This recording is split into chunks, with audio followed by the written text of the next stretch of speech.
Queridos irmãos e irmãs, nos encontramos agora pelo capítulo do mês de abril, que celebrar a paixão, a morte e a ressurreição de Jesus Cristo, que é em cima da montanha, podemos dizer, o ponto mais alto, mais importante de todo o ano litúrgico. A Páscoa é a festa mais importante, mais que Natal, apesar que para nós Natal é também uma festa muito importante, a encarnação do Verbo, não é a natividade do Verbo, é a encarnação do Verbo, que o Verbo é de toda a eternidade. Ele não foi criado, não nasci, o Verbo não nasce como uma criatura, ele é de toda a eternidade.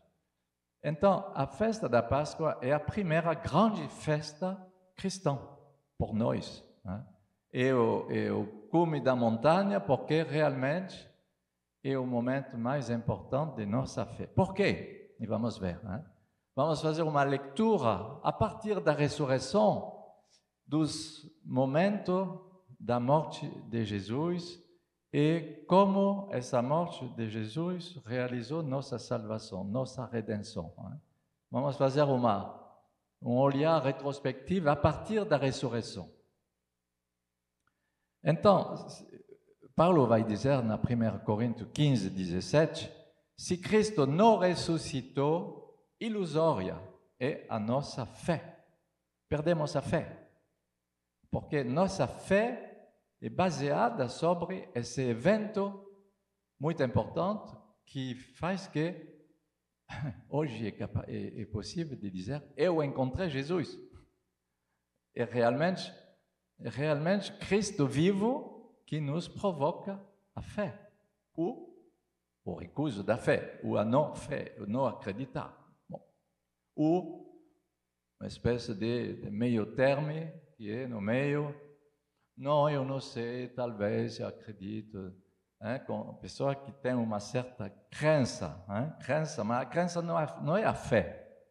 A fé realmente é de encontrar Cristo vivo em nossa vida.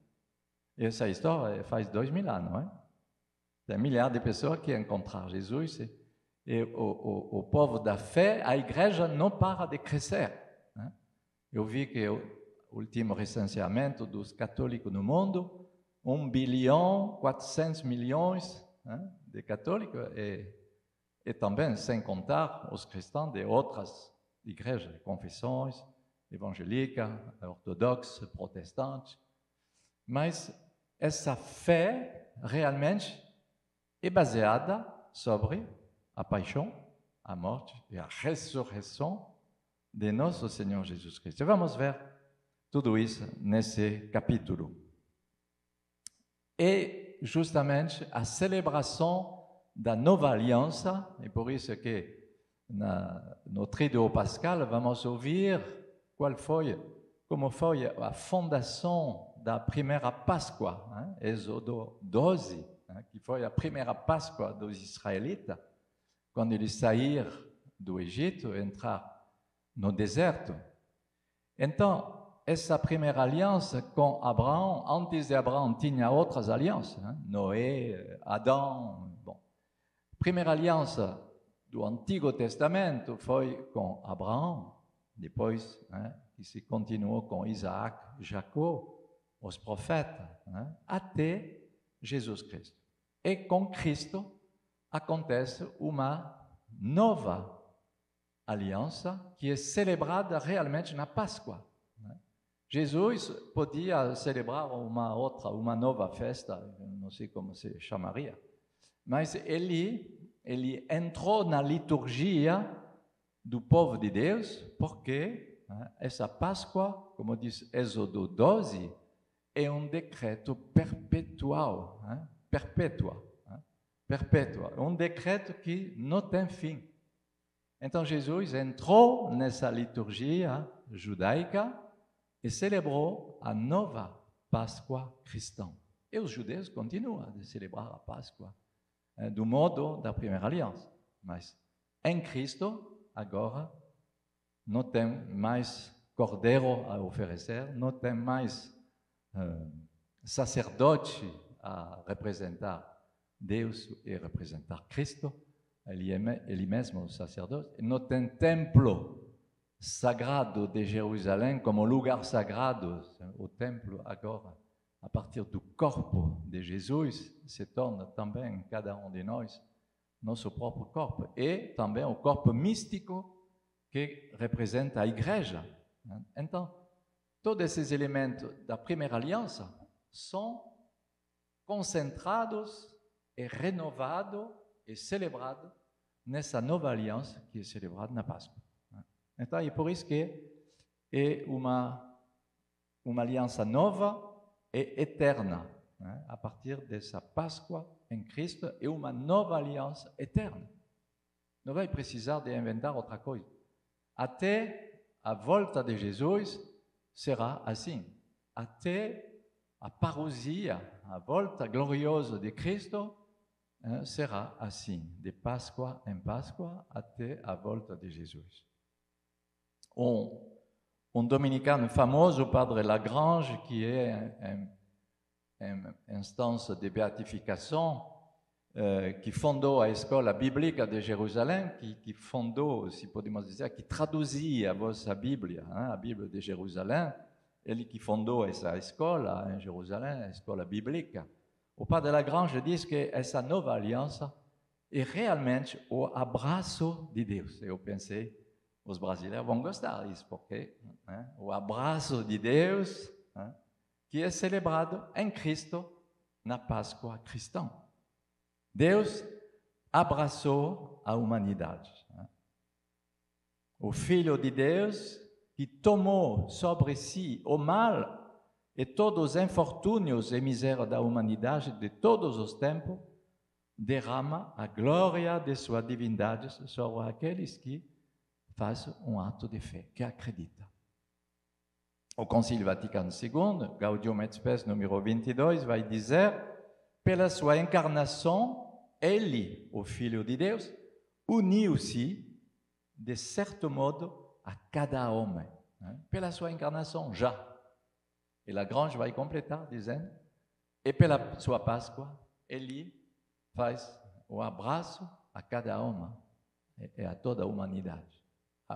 Porque cada homem, cada povo é já salvo, é já redimido, é já resgatado, se podemos dizer assim, resgatado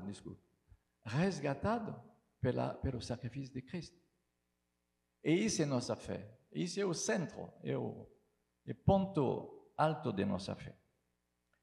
Primeiro, são 6 pequenos capítulos, eu vou começar depois dessa introdução. O primeiro capítulo ligado à esperança. A esperança agora não é algo, mas alguém. Não podemos pensar a esperança, Senhor, eu não sou muito esperançosa, eu sou um pouco inquieto, um pouco triste, um pouco sem visão, sem futuro, sem horizonte. Senhor, renova minha esperança, dai-me a graça da esperança. Mas não é uma coisa a esperança, é alguém. Medite a ressurreição de Cristo, mesmo durante a quaresma, claro. Medite sobre a ressurreição de Cristo, o que provoca na humanidade a ressurreição de Cristo, e tu vai ver a esperança que vai chegar. Porque nossa esperança nasce à noite da ressurreição. Tudo se passa à noite. A encarnação se passou à noite, Natal. A Páscoa se passa na noite também. As mulheres vão no túmulo de madrugada. Então, essa cruz infame, símbolo da morte, símbolo de maldição, Deuteronômio 21, maldito aquele que é suspenso na madeira. É um símbolo, a cruz é um símbolo de maldição. Não é só uma condenação, a condenação à morte, como hoje pode existir, nos Estados Unidos e outros países, existe ainda a condenação à morte. Bom, a igreja, você sabe que não concorda para favorecer a pena de morte. Ela acha que devemos deixar a liberdade da pessoa até seu último sopro. Mas não é só uma condenação, Jesus não é só um condenado à morte, mas a crucifixão é um símbolo de maldição. A primeira vez que eu fui em Jerusalém, indo com Maria-José lá no Muro das Lamentações, eu encontrei vários judeus que voltavam do Muro das Lamentações com a kippah, com o vestido de oração, e um judeu ortodoxo, radical, quando ele via a minha grande cruz, ele se escondia o olhar para não olhar a cruz. Porque é símbolo, para um judeu, é símbolo de morte, de ressurreição, de cadáver. Então imagine, Jesus, o Messias, que vai assumir a morte de um condenado pela crucifixão. Isso é impossível. Um dia eu ouvi a entrevista de um rabino que dizia, não, para nós não tem problema que um Messias que sofre, podemos entender sem problema. Isaías anunciou, Isaías 53, o servidor que sofre. Não temos problema com isso. Mas um Messias crucificado, não combina com Deuteronômio 22, eu marquei. Deuteronômio 21, 22, 23, Galatas 3, 13. Ele se fez maldição por nós, para assumir nossas maldições do pecado, da morte, das coisas horrorosas do mal. Ele se tornou maldição por nós. Então, isso é muito importante. O Papa Francisco, eu citei na página 191, Mateus 27, 66, eles selaram a pedra. Quando Jesus foi sepultado, eles selaram a pedra. Tudo parece ter acabado, disse o Papa Francisco. Para os discípulos de Jesus, aquela pedra marca o fim da esperança. Acabou. O mestre foi crucificado, morto, da maneira mais cruel e humilhante, pendurado num patíbulo infame, fora da cidade. O Monte Golgotá parece que, na época de Jesus, era o lugar do lixo, fora dos muros da cidade antiga. As pessoas descarregavam o lixo lá, nesse lugar. A cruz do Golgotá foi erguida nesse lugar. Um fracasso público, o pior final possível, diz Papa Francisco. Naquela época era o pior. Pois bem, aquele desânimo que oprimia os discípulos não nos é totalmente estranho hoje. Ele fala disso na audiência geral no 5 de abril. E foi somente depois que os discípulos descobriram, a partir da cruz, esse novo começo, a vida nova a partir da cruz. Ele continua, pensemos precisamente na cruz, do mais terrível instrumento de tortura, por um judeu, Deus obteve o maior sinal do amor. É incrível esse paradoxo. Deus transformou o que foi sinal de maldição, se tornou o maior sinal de amor. Ele se entregou por nós para nos salvar, por amor. O instrumento de tortura de uma morte infame se tornou por nós um sinal luminoso de vida nova. E esse é esse paradoxo que é muito forte. Aquele madeira de morte transformada em árvore da vida. Lembra-nos que os inícios de Deus começam muitas vezes a partir de nossos fins. E é assim que Ele gosta de fazer maravilha. Quando não temos mais esperança, não temos mais fé, não temos mais projeto, que Deus pode começar a sua parte. Porque muitas vezes é nós que somos em frente, é que podemos atrapalhar o projeto de Deus. Mas quando tudo cai, tudo parece se derrubar. Então, agora Deus vai poder entrar em situação. Aquela virtude diária, aquela virtude silenciosa, humilde, a esperança, mas aquela virtude que nos mantém em pé, que nos ajuda a ir em frente, hoje olhemos para a árvore da cruz para que germine em nós a esperança, para sermos curados da tristeza. Mas quanta gente triste, disse o Papa. Hoje, meu Deus, quanta gente triste. Vocês vão em Paris, nas horas do metrô, da saída do trabalho, do começo do dia no trabalho, tantas pessoas que são estressadas, precipitadas, porque tem a hora que avança. Tantas pessoas que são fechadas numa tristeza, numa angústia, numa vida preocupante. Então, segundo pequeno capítulo, não foram os pregos que prenderam Nosso Senhor à cruz, foi o amor. Isso começa a fé. De poder dizer isso, não é só o humano que fala. O humano lógico, natural, no raciocínio humano comum que fala assim. Não foram os pregos que prenderam Jesus na cruz, mas foi o amor. Com os olhos da fé, a morte de Jesus na cruz representa o ápice do amor de Deus, o que é mais forte do que a morte.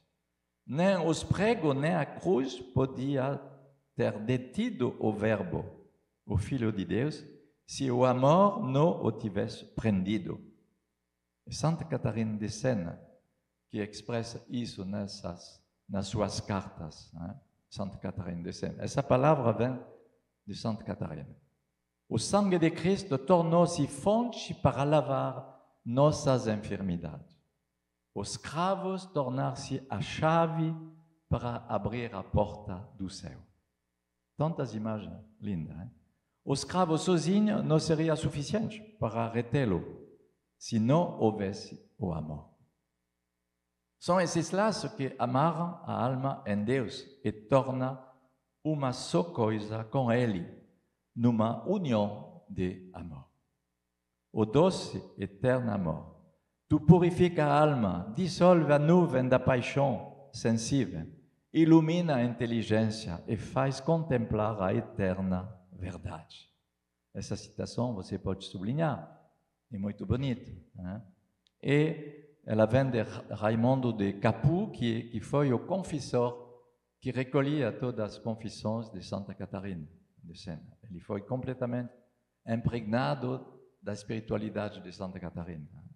Ele escrevia um livro que eu recomendo, e foi assim que eu descobri Santa Catarina, A Vida de Santa Catarina de Sena, escrito pelo confessor Raimundo de Capoue. Então, cada ano a igreja celebra esse abraço de Deus e essa esperança que brota da cruz. E Paulo vai dizer, 1 Coríntios 15, 19, se esperamos em Cristo somente para esta vida, somos os mais miseráveis de tudo. Meu Deus, são tanto cristãos que já acreditam para receber alguns benefícios nessa vida, acreditam na ressurreição por essa vida, para que nós sejamos abençoados, que nossa vida seja bem inspirada, bem conduzida. São tantos cristãos que já se satisfazem disso, né? E Paulo vai dizer, se é só por essa vida que você tem interesse, vocês são mais miseráveis, né, que toda a humanidade. Meu Deus. Não, porque ele significa, se você não tem esse olhar escatológico em vista do céu, e em vista da vida eterna e da salvação eterna, se você acha que são só as bênçãos, os benefícios, vocês são como os pagãos. Os pagãos querem uma vida boa. Então, se você busca a ressurreição de Cristo só por essa vida, meu Deus, vocês são os mais miseráveis. Porque você não integra a dimensão eterna, a transcendência de Deus que ultrapassa tantas coisas da terra que são limitadas. Você não tem esse olhar de fé, você não tem esse olhar escatológico, você olha só a vossa pequena vida. Meu Deus, muitas vezes escolhemos uma vocação pequenina, estreita, por não ter problema. Meu Deus. E quando a pessoa se consagra a Jesus, Jesus vai começar a desinstalar. Hein? Allez, vai. Rápido. Ele vai nos fazer viajar, ele vai nos desinstalar, como ele fez lá no templo, tirando os comerciantes, os vendedores do templo, com chicote, lá ele purificou o templo. E assim, muitas vezes, uma vida pequena, instalada, confortável, sem problema, sem conflito. Isso é o mundo, é o projeto do mundo. Um bom salário, uma boa profissão, um bom diploma, uma vida social reconhecida. Ok. E quantos filhos? 1, 2, não mais. Ok. Uma vida prudente, sábia. Sim. E toda a família vai abençoar, vai dizer, tu tens razão, tu és sábio, és sábia, hein? É assim a vida. Paulo vai dizer, vocês são miseráveis. De só ver a pequena vida terrestre. Cuidado. Terceiro pequeno capítulo. Jesus Cristo ressuscitado é a fonte da minha esperança? Ponto de interrogação. E eu falo que 2033 será o próximo ano jubilar. O próximo ano jubilar não será em 2050. Será, sim. Será, também. Mas vai ter um outro que vai chegar em 2033, que será o ano jubilar da paixão, morte e ressurreição de nosso Senhor Jesus Cristo. Um presente, né? Cada vez. E então, o Papa Francisco vai dizer, número 10, anota, pela mensagem mundial da oração pelas vocações, justamente. Ele fala da esperança. Tal esperança encontra o seu centro propulsor na ressurreição de Cristo. Voilà. E essa palavra que resume muito bem. A esperança encontra o seu centro propulsor, a mola, o que vai propulsar, é a ressurreição de Cristo. E isso que é uma força de propulsão, quase atômica, que contém uma força de vida que penetrou o mundo. Onde parecia que todo morreu, voltam a aparecer por todo lado os rebentos da ressurreição. É uma força sem igual, diz o Papa Francisco. Hoje descobrimos as forças nucleares, por exemplo, na física, são estudos sobre isso que são muito necessários. Hoje, descobrir a dimensão nuclear, mas a força do Evangelho, a bomba atômica do Evangelho e, sobretudo, a ressurreição de Cristo, tem muito a dizer. Tem muito a dizer sobre isso. Para mudar nossa vida, não somente a vida espiritual, mas transformar, transfigurar, ressuscitar já nossas vidas. É verdade que muitas vezes parece que Deus não existe. Vemos injustiça, maldade, indiferença, crueldade que nos cedem. Mas também é certo que no meio da obscuridade sempre começa a desabrochar algo de novo que mais cedo ou mais tarde produz fruto.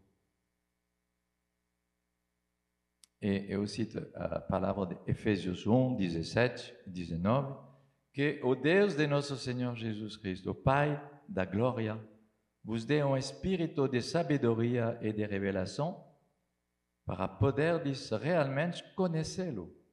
Que essa Páscoa seja uma ocasião de conhecer de um modo novo Jesus, que sofreu por nós, que morreu por nós e que ressuscitou por nós. Que Ele ilumine os olhos de vossos corações, não somente os olhos da carne, mas os olhos da alma, para que saber qual é a esperança que o seu chamado encerra. Qual é a riqueza da glória da sua herança entre os santos e qual é a extraordinária grandeza de seu poder por nós. Nós que cremos conforme a ação do seu poder eficaz. Número 4, a esperança que parecia morrer renasce.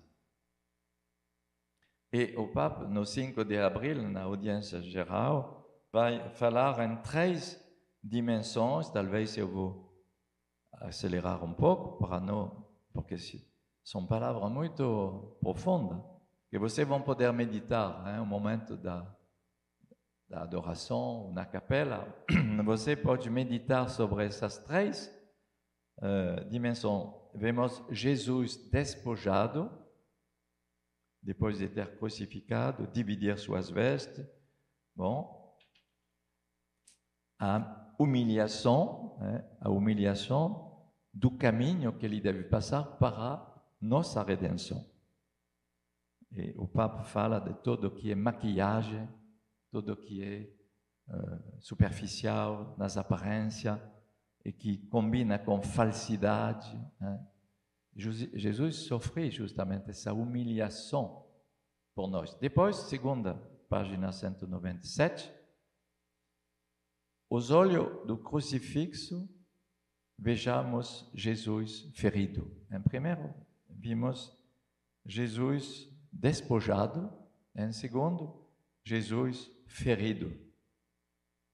Não são só as feridas do corpo, mas, como diz o Papa, a cruz mostra os pregos, e as feridas do corpo mostra e acrescenta as da alma. E mais, do lado da alma de Jesus que podemos olhar o que ele sofre nesse momento. Quanta angústia! Ele assumiu todas as angústias da humanidade. Tonelada de angústia que foi sobre ele. Aparece também o motivo da condenação. Este é Jesus, o rei dos judeus. Uma infâmia entre malfeitores. E depois, o Papa vai fazer em terceiro uma pergunta, página 198. A verdadeira questão é: o que eu faço com as minhas feridas? Ele passa da contemplação das feridas do Cristo, que são feridas mais profundas na alma dele, a nossas feridas. Irmãos e irmãs, diz o Papa Francisco, a questão não é ser ferido, pouco ou muito pela vida. O ponto é o que fazer das minhas feridas. Acompanhamento. Espero que você receba um nome de acompanhador para justamente falar dessas questões. Qual é minha ferida e como eu devo reagir? Sobretudo, a questão da ferida. Não podemos recomeçar nossa história. Ninguém é responsável de suas feridas. Tu não és responsável de tuas feridas, que tu devia passar na tua vida, o começo de tua vida, sobretudo. Tu não és responsável, mas tu és responsável de quê? Das tuas reações às tuas feridas. São pessoas que gritam todo o tempo a sua ferida. Ai, calma, calma, calma. Pacifica essa ferida. Tu gritas sempre com essa ferida. É a ferida que fala, finalmente, não é a pessoa. Então, mostra que a pessoa, se não é responsável de suas feridas, é responsável de quê? De suas reações às suas feridas. O que fazer de minhas feridas? As pequeninas, as grandes, aquelas que deixarão um sinal no teu corpo, na tua alma. O que faço com as minhas feridas? E pergunto-te, o que fazes com as tuas feridas, aquelas que só tu sabes? Pode deixá-las infectar no rancor, na tristeza, ou posso uni-las às de Jesus. Pessoa que tem ferida e que deixa infectar, que são sangrando, que produzem um pus lá que vai infectar, envenenar a pessoa, a vida inteira da pessoa. Tu pode viver assim, mas é terrível. Ou tu pode também unir tua ferida às feridas de Jesus. É isso, o câmbio da redenção. A fim de que também as minhas chagas se tornem luminosas. Tantas vezes eu descobri nos acompanhamentos que a pessoa, finalmente, se ela não passava por essa ferida na sua infância, talvez hoje não seria na igreja, talvez hoje não seria numa vocação consagrada, não seria nesse caminho que é tão abençoado por ela. Foi talvez graças à sua ferida. Então, a ferida não é sempre a rejeitar e a jogar fora, dizendo é o mal que entrou em mim. Mas o que Deus quer dizer com essa ferida? O que Ele quer fazer com essa ferida? Penúltimo capítulo 5. Cuidado com aqueles que transformam as trevas em luz e a luz em trevas. É interessante. E essa pergunta é muito importante. Hein? Cuidado com o individualismo, a autossuficiência, a desumanização desoladora. Os homens e mulheres de hoje, como muito jovens, buscam seus direitos a novas liberdades. Hein? Mas a liberdade tem limite, hein? Porque tu pode querer viver tua liberdade, mas se ela vem a ofender a liberdade do outro, já ela é sem limite. Tu deveria colocar limite. Hein? Minha liberdade até qual ponto? Se tu quer possuir tudo que tu toque e que tu veja, se tu quer cobiçar tudo que tu encontra, então vai prejudicar as pessoas que vivem contigo. Então, cuidado. Então, sublinhamos 3 pontos muito importantes que vocês poderiam rezar sobre isso. Essas novas liberdades de hoje, na cultura, na política dos países, que são leis que são votadas com isso. Por exemplo, primeiro, dispor livremente do meu corpo. Você nunca ouviu falar disso? Ah, mas eu tenho direito de dispor do meu corpo. E políticas que vão permitir o quê? Possibilidade do aborto quando eu desejo. Não desejo criança, então possibilidade de aceitar o aborto. Na França, por exemplo, começou em 75, imagine. E hoje, todos os abortos voluntários são tomados em conta no plano de saúde, são um plano de reembolso, sem problema. Uma jovem de 15 anos, de 20 ou de 40, qualquer idade, pode escolher o aborto voluntário. Isso não faz problema nenhum. E até nosso presidente que inscreveu isso na Constituição francesa. Na Constituição. A liberdade de dispor de seu corpo para dizer se eu quero a vida ou não quero. Bom, e a política de nossos países de hoje, devemos ter consciência. Eu participo nisso, eu concordo com isso, minha fé é provocada com isso, não? Vossa fé não é provocada com isso? Espero que sim. Então, banalização, mercantilização do corpo humano e, nessa lógica, aceitação do suicídio também. Tem um organismo na Europa, especialmente na Suíça, que é o país mais rico do mundo. Na Suíça, você encontra empresa, a mais famosa se chama Exit, saída, que vão preparar. Ah, você tem um câncer, você tem, minha idade, um câncer grave, a fim de não sofrer muito, então eu vou programar minha morte. Antes de sofrer, de se tornar como um legume. Então, não é um ato de amor de preparar minha morte. Vamos beber champanhe, vamos fazer a festa, e depois, uma injeção letal, tchau. E as pessoas vão dizer, mas isso é melhor. Ah, mas você é cristão, você não concorda, vocês são cruéis. para aceitar que as pessoas vão sofrer como um legume até o fim. Vocês são cruéis, mas não, hoje sejamos modernos. No século IV, Santo Agostinho, eu citei, descreve o suicídio como homicídio contra si mesmo. Século IV. E no século XXI, banalizamos isso e dizemos, não, mas vamos, tem um produto muito bom agora que te provoca uma morte como para dormir, ponto final. Mas o que se passa nesse caso? Você é mestre de tua vida. Mas toda a tua vida como cristão, você não declarou que Jesus é mestre de sua vida? Que Deus é mestre da vida? Tem um problema. Né? Então, eu vou roubar o poder de Deus de decidir o número de meus dias? Não, eu vou fazer confiança. Né?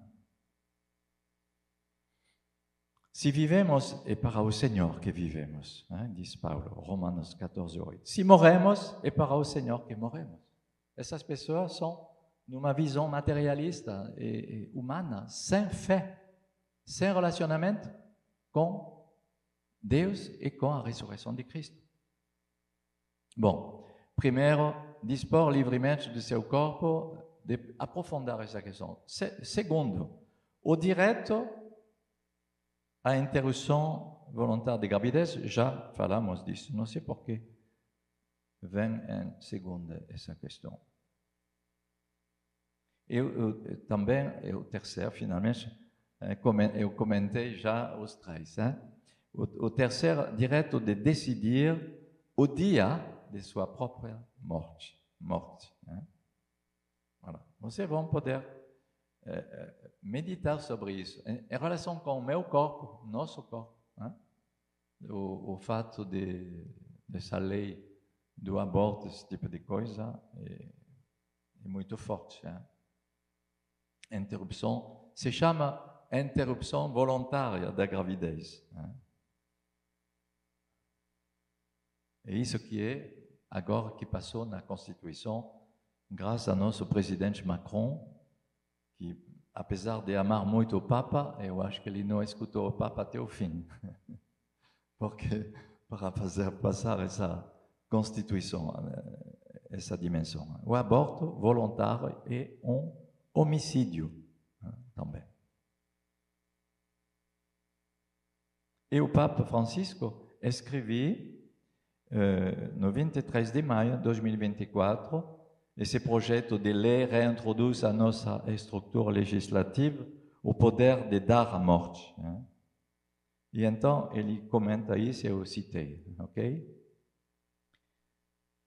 E também eu citei a questão da eutanasia. Eutanasia, se diz? Eutanásia. Eutanásia, é difícil a dizer. A página 202, com os países que proíbem a eutanásia e o suicídio assistido. Mas tem países que votaram a fim que seja possível. Né? A Colômbia, a Holanda, a Bélgica, Luxemburgo, a Espanha, e alguns países americanos, alguns estados americanos que deixam essa liberdade. Então, isso é tratado no documento romano Dignitas Infinita, que saiu o ano passado, em março de 2024. Você pode consultar esse documento, porque é importante de ter uma referência teológica e doutrinal.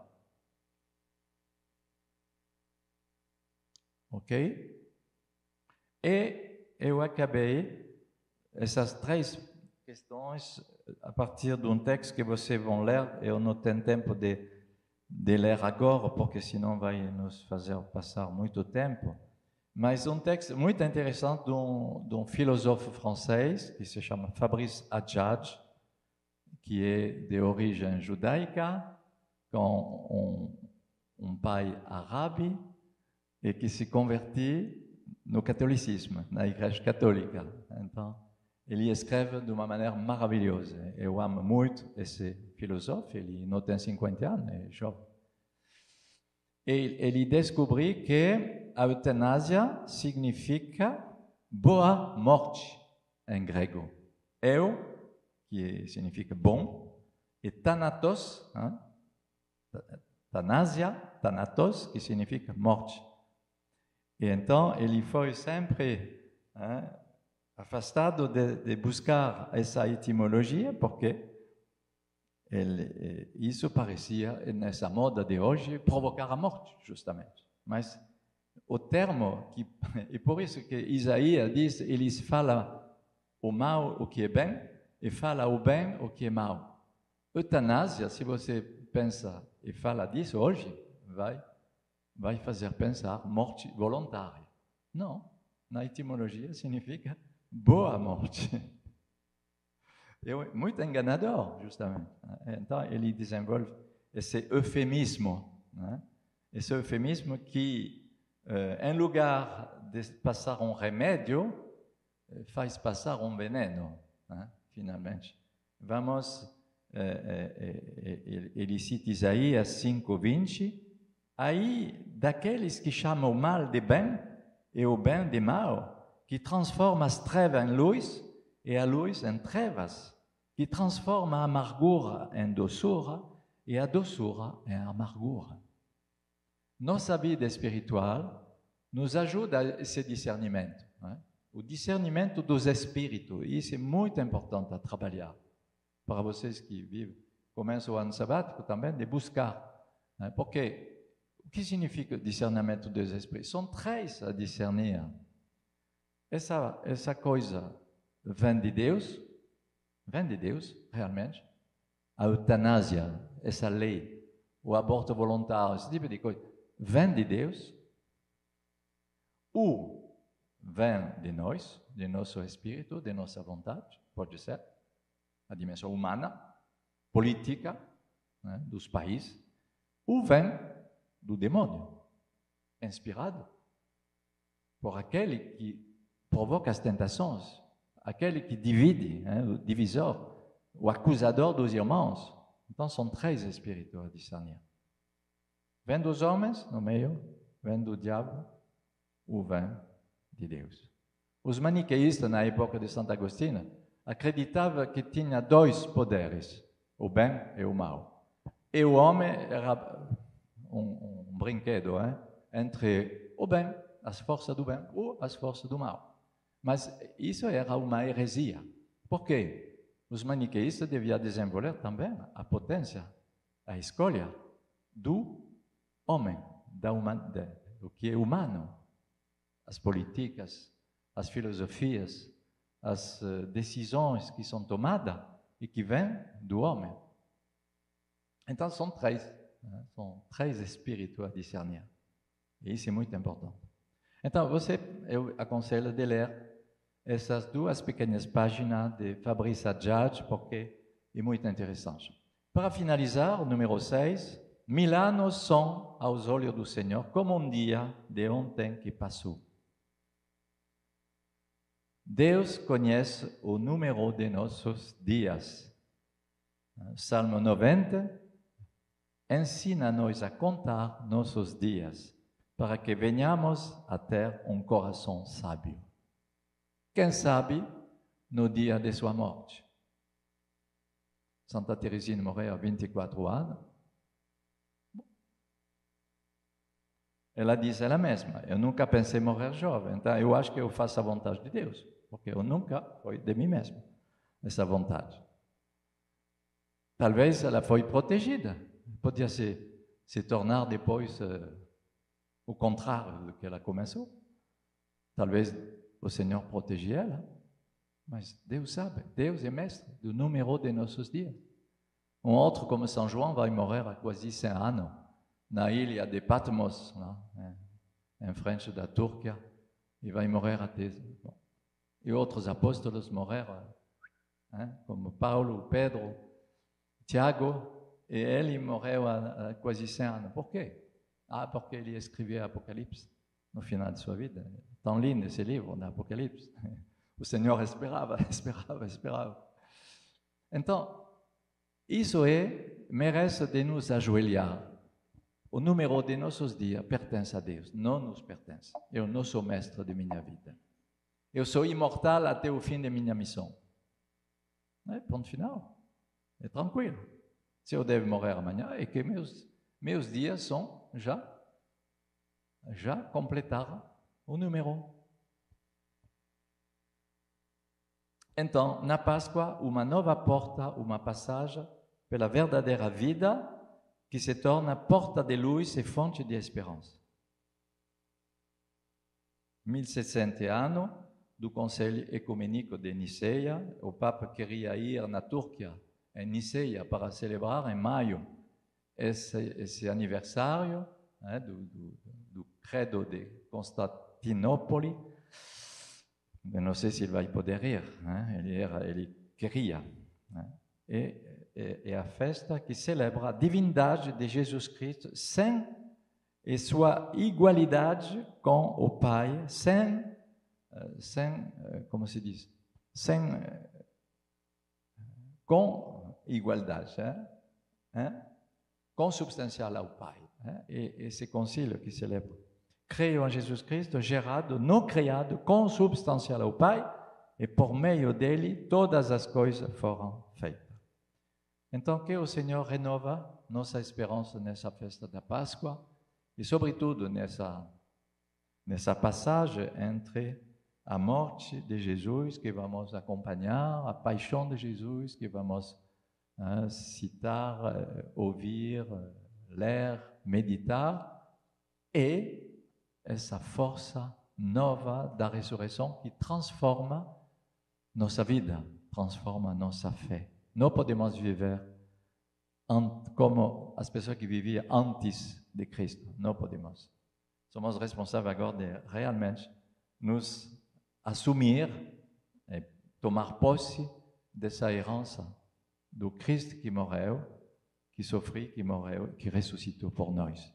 Temos essa responsabilidade de realmente viver na vontade de Deus e no Espírito de Deus esse evento, essa grande Páscoa 2025. Amém? Feliz e santa Semana Santa e feliz Páscoa, que seja a primeira mais luminosa de nossa vida. Amém.